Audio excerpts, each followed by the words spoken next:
Hello and good morning, students. Welcome to our online session of social science. So, students, today we are going to discuss the third means last part of the chapter 19, that is consumer awareness.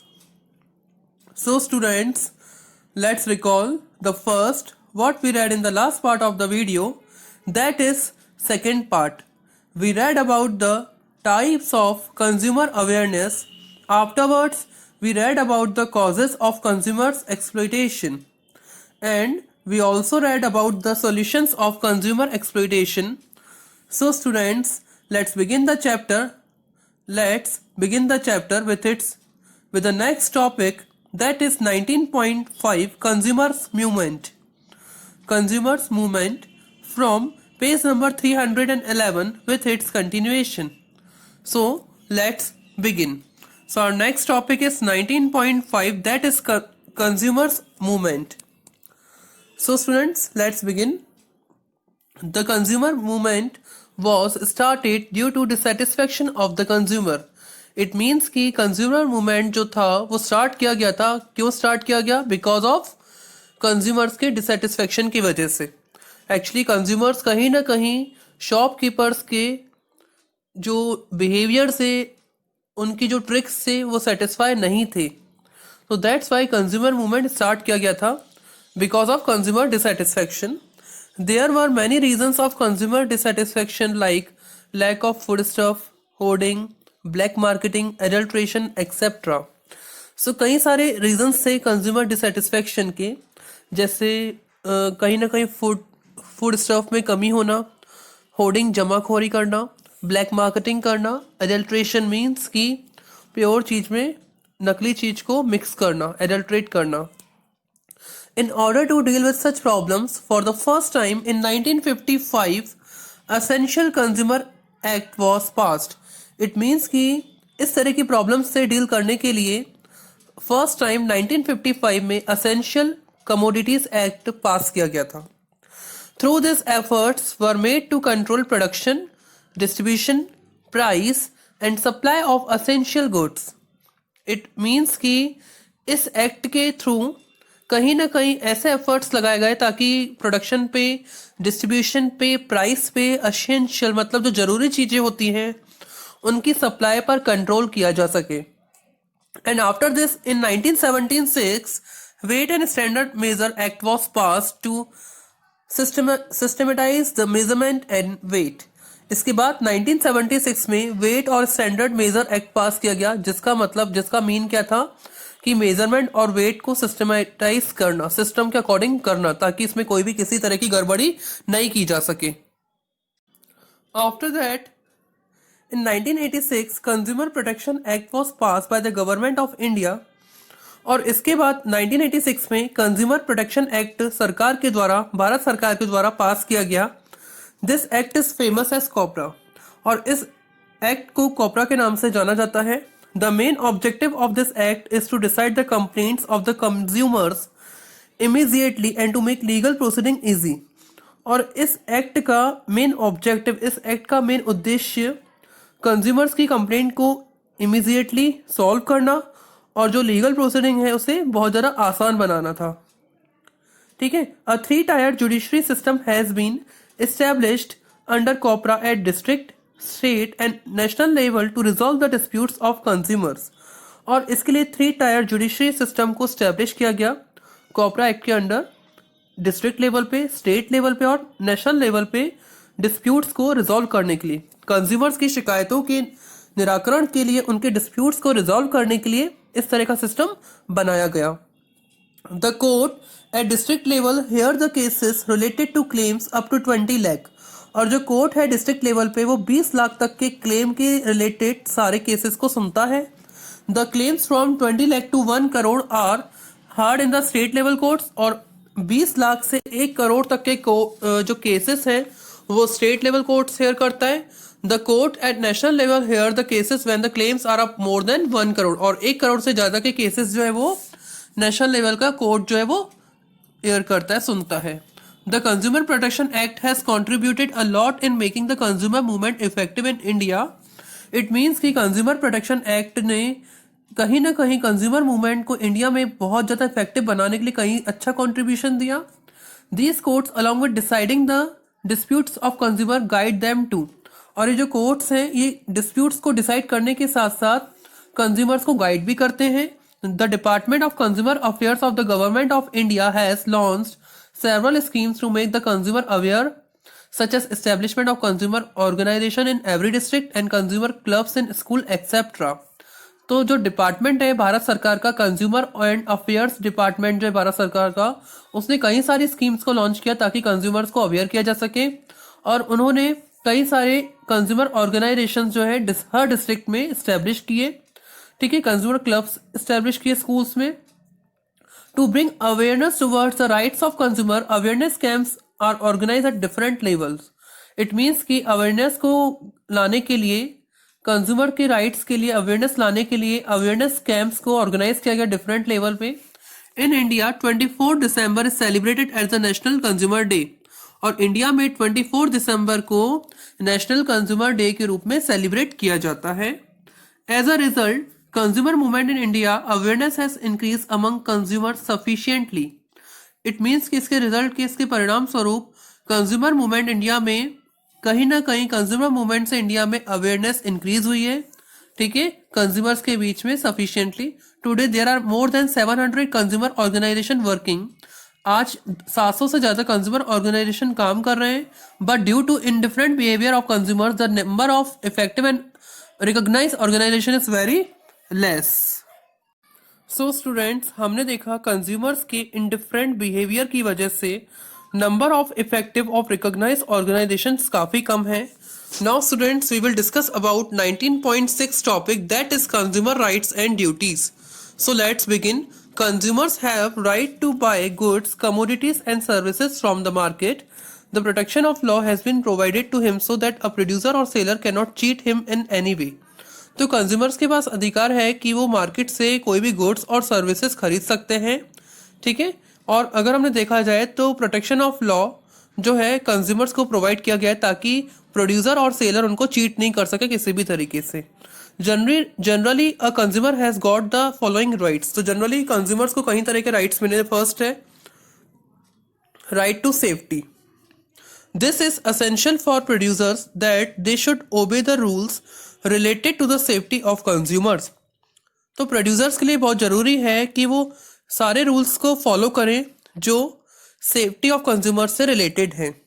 The reason is if the producers do not obey these rules then the consumer may have to bear a big risk. और इसका reason ये है कि अगर producers उन rules को follow नहीं करता है तो कंज्यूमर्स को बहुत बड़ी रिस्क जो है वो बियर करनी पड़ती है। For example, in pressure cooker there is safety valve which is faulty can lead to fatal accident. For example, एक प्रेशर कुकर में एक सेफ्टी वॉल्व होता है, अगर वो फॉल्टी है तो कहीं ना कहीं एक एक्सीडेंट की तरफ लीड कर सकता, ले जा सकता है। The manufacturers of the safety valves should be of high quality. जो manufacturers हैं safety valve का वो high quality का होना चाहिए। If manufacturers do not do this, then the consumers can take help of consumer protection law.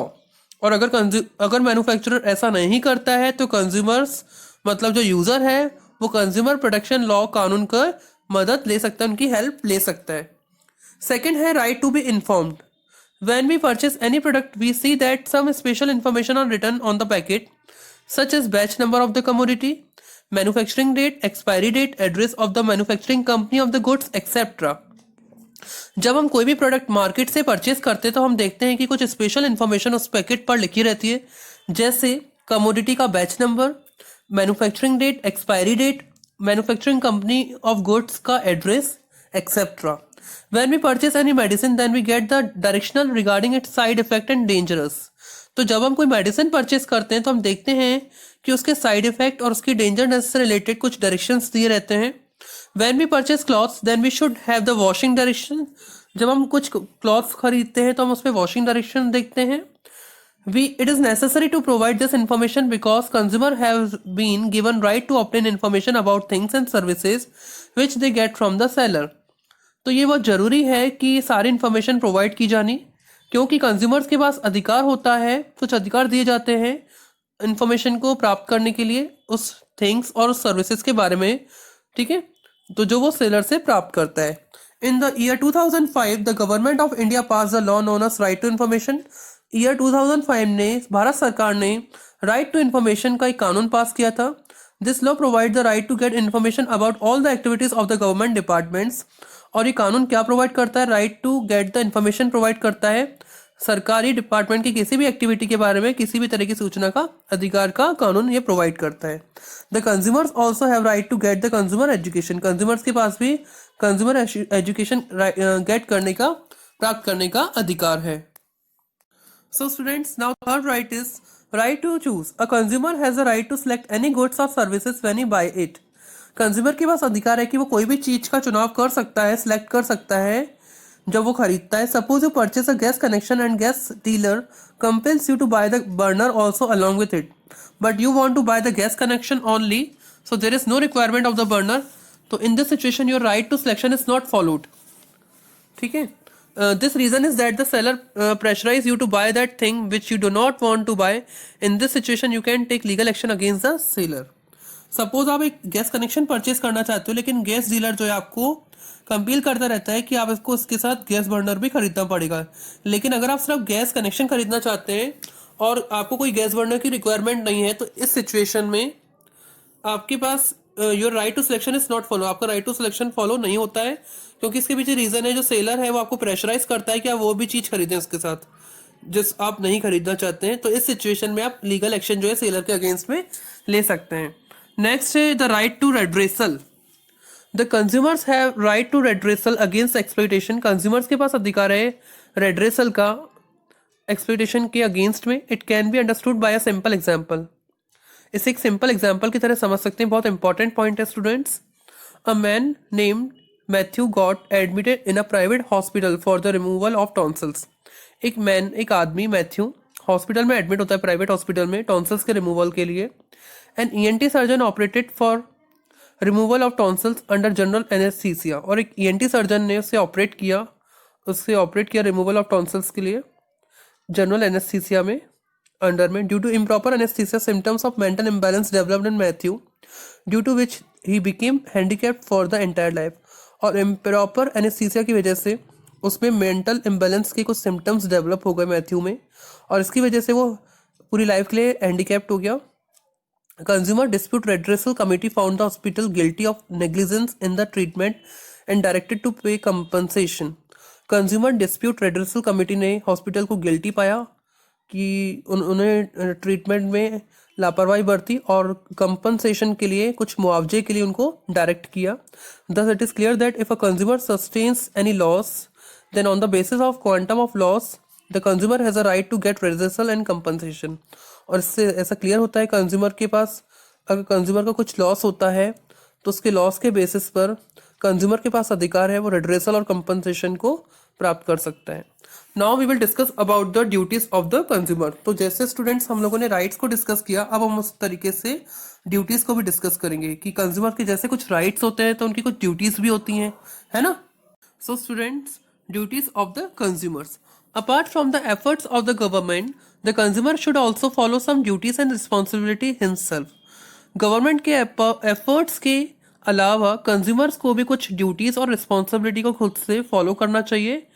Thus, through bilateral efforts, only the consumer can be saved exploitation. तो दोनों के ही efforts के साथ consumer अपने आप को exploitation से save कर सकता है।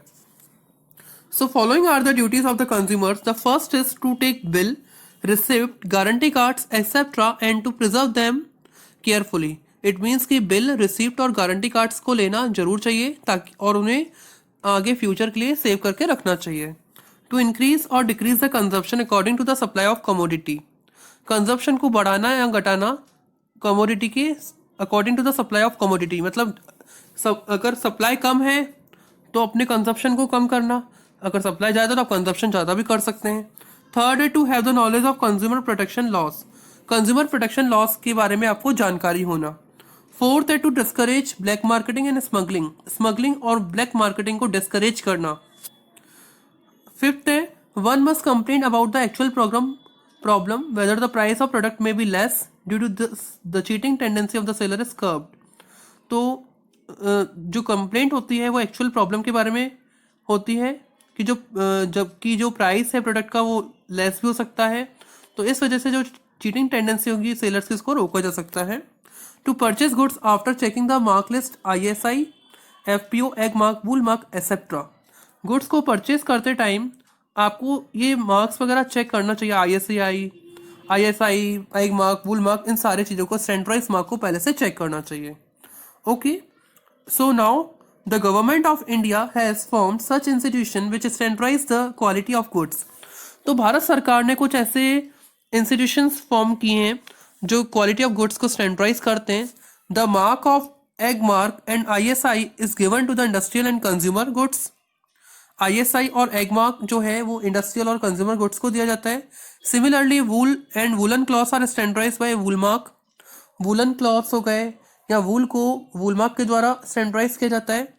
Golden jewellery by hallmark, golden jewellery को हॉलमार्क से स्टैंडर्डाइज किया जाता है। In order to save themselves from forgery the consumer must buy these marked goods only. तो अपने आप को इन जालसाजी से बचाने के लिए कंज्यूमर्स को ओनली मार्क्ड गुड्स से परचेज करना चाहिए। Okay students, the efforts which are being made to protect consumer from exploitation are not sufficient. ठीक है, जो एफर्ट्स जो लगाए जा रहे हैं, जो किए जा रहे हैं कंज्यूमर्स के द्वारा एक्सप्लॉइटेशन से प्रोटेक्शन के लिए, वो सफिशिएंट नहीं है। Still in the rural and semi urban areas it is complicated problem. तो देखा जाए तो रूरल और कुछ सेमी अर्बन एरियाज में ये प्रॉब्लम बहुत ज़्यादा कॉम्प्लिकेटेड है।